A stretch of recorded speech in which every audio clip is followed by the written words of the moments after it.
Grayland joins us now from Shanghai to talk about the popularity of tea in China. He's a partner at Ling Tea House, Europe, as well as the China representative for Cuppa-Trade. Great to have you on the program today. Now, tea is the world's most consumed beverage after water, and it boasts a long and rich history. Talk about its cultural heritage and significance in China.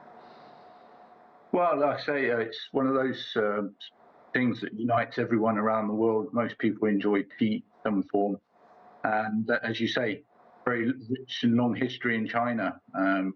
It seems to go back to sort of the Himalaya foothills.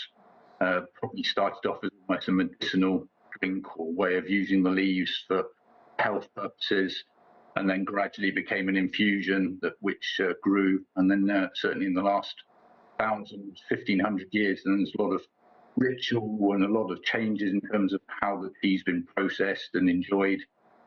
So look back in those early points, it used to be compressed and then made into powder and made, and then later on the leaves, the whole leaves were infused, and all around that then has evolved lots of different rituals, including all the tea wares, all the different ways of producing it, and then obviously into the modern day now where we're looking at things like bubble teas and cold infusions. So very rich history. And there's a lot of health benefits, aren't there? Can you talk about the different types of tea and the variety of health benefits that they can offer?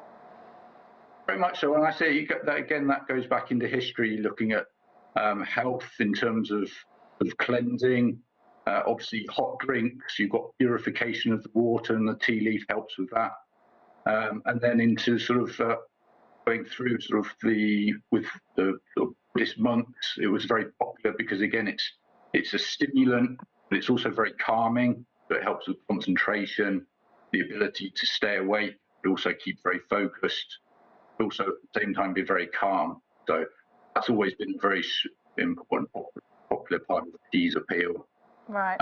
But then also now in sort of modern society, so in terms of being distressing, for people actually being able to sit down, have a cup of tea and actually switch off and relax, which in this modern day with all of the mental health issues is very, very important. And then as well as sort of physical health in terms of keeping hydrated, digestion, helping with things like high blood pressure and many other different health issues. And the tea industry, it's a source of crucial, source of income and jobs, particularly in developing countries like, some parts of Asia where millions of families rely on tea production for their livelihood. What role has the tea industry had on China's economy? Well, it's again, actually looking through history, it's developed many, many rural areas. It's created the need for infrastructure. And in modern history, it's also quite interesting what's been happening in the last sort of 30 years. If you look back at the opening up of China, it was very important in Yunnan to sort of as a way of China exporting something to get foreign currency in.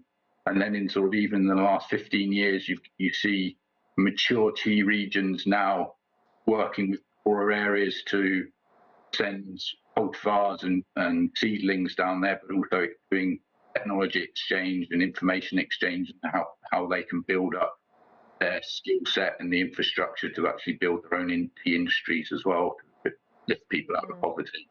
And the UN emphasises the importance of sustainable tea production for the benefit of future generations. How is China shaping a more environmentally friendly tea industry? Well, I think you see, again, like I say, especially in the last 20 years, China, like many places, had problems with pesticides and herbicides, excessive usage. And again, that's really changed quite dramatically now. You find a lot more of the new tea gardens will automatically go to organic standards. There's a lot more awareness of how tea gardens have to integrate in the wider biodiversity. I think this is an area that still a lot more to do, but there's a lot more awareness now. All right, James Grayland, really appreciate your time. Thank you very much, and enjoy your next cup of tea. Oh, I already am. Nice little cup of peppermint tea right beside me at the moment. Thank you.